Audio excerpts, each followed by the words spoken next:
കാട്ടുതീയുടെ തീജ്വാലകൾ കാർന്നുതിന്ന loss ആഞ്ചലസിൽ തെരുവുകൾക്ക് ഇന്ന് pink നിറമാണ് അനുഭവപ്പെടുന്നത്. അതിശൈത്യവും കനത്ത ശീതക്കാറ്റും കാട്ടുതീയുടെ രൂപത്തിൽ ലോസ് ആഞ്ചലസിനെ കീഴ്പ്പെടുത്തുമ്പോൾ പ്രതിരോധ മാർഗമെന്നോണമാണ് സർക്കാർ പിങ്ക് പൗഡർ ആകാശത്തു നിന്നും ഭൂമിയിൽ നിന്നും എല്ലാം വിതറിക്കൊണ്ടിരിക്കുന്നത്. ഒരു പരിധിവരെ കാട്ടുതീ പടരുന്നത് പ്രതിരോധിക്കാൻ കഴിയുന്ന ഫോസ്ചെക് എന്ന പ്രത്യേകതരം രാസപദാർത്ഥമാണ് പിങ്ക് നിറത്തിൽ ലോസ് ആഞ്ചലസിൽ നിറഞ്ഞിരുന്നത്. 1960 മുതൽ അമേരിക്കൻ കമ്പനിയായ പെരിമേറ്റർ സൊല്യൂഷൻ ഉൽപ്പാദിപ്പിക്കുന്ന ഫോസ്ചെക് പ്രധാന അഗ്നിപ്രതിരോധ വസ്തു എന്ന രീതിയിൽ ലോകത്താകമാനം ഏറെ പ്രശസ്തമാണ്. ലോസ് ആഞ്ചലസിൽ തീ ആളിപ്പടർന്ന ഈ ദിവസങ്ങളിൽ ആയിരക്കണക്കിന് ഗാലൻ ഫോസ്ചെക് സൊല്യൂഷനാണ് ഇവിടെ ഉപയോഗിച്ചത്.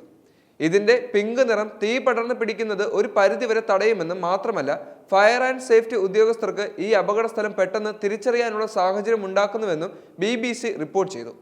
ദിവസങ്ങൾ കഴിഞ്ഞ് മാത്രമേ ഇതിന്റെ പിങ്ക് നിറം മാഞ്ഞു പോവുകയുള്ളൂ എന്നതാണ് ഇതിലെ ഏറ്റവും പ്രധാനപ്പെട്ട ഗുണം.